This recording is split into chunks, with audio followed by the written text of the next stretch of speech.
Balsan participe pour la première fois à la Paris Design Week, qui est un rendez-vous incontournable des architectes et des décorateurs français et internationaux.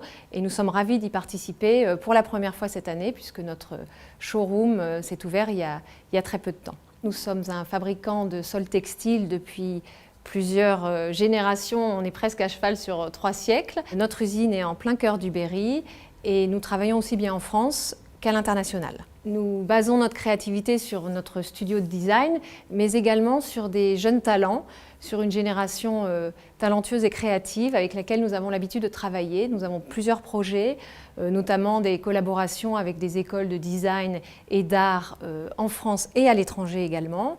Et ça nous a paru tout à fait naturel de faire appel à Marta Bakowski, qui fait partie de cette jeune génération montante. Les points communs qu'on a eu tout de suite avec Marta sont assez simples. Déjà la matière, pour une créatrice c'est assez évident. Le fil, pour nous qui sommes aussi fabricants de moquettes, et la couleur qui est le véritable ADN de notre société.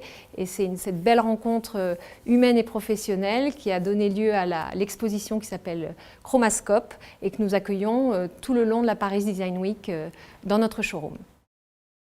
On a vraiment pensé l'exposition comme un genre de mood board à échelle tridimensionnelle. L'idée, c'est que le spectateur puisse se balader dans cet espace, qu'il se retrouve à la fois dans une atmosphère douce avec des teintes plus calmes, plus roses, une atmosphère très graphique, on part dans des noirs et blancs et ensuite on part sur une atmosphère un peu plus acidulée, un peu plus osée avec des couleurs comme le jaune soufre, ou alors une ambiance beaucoup plus jungle, bleutée, des couleurs comme le vert que j'affectionne particulièrement. Et souvent dans le travail de design, la couleur et la matière sont des éléments qu'on va prendre en compte plutôt à la fin du processus créatif. Et c'est vrai que moi j'inverse le processus et je pars de la couleur ou je pars de la matière pour ensuite créer un objet.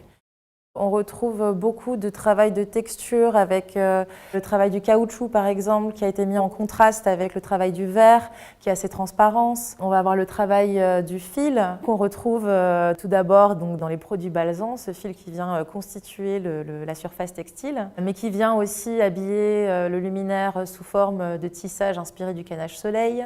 On le retrouve dans le séparateur d'espace avec un tissage en double fil, en double chaîne.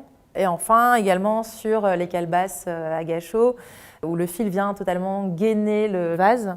C'était un sujet qui était intéressant pour nous de mettre en relation justement cette matière première, ce fil qui devient le point de départ de toute une collection.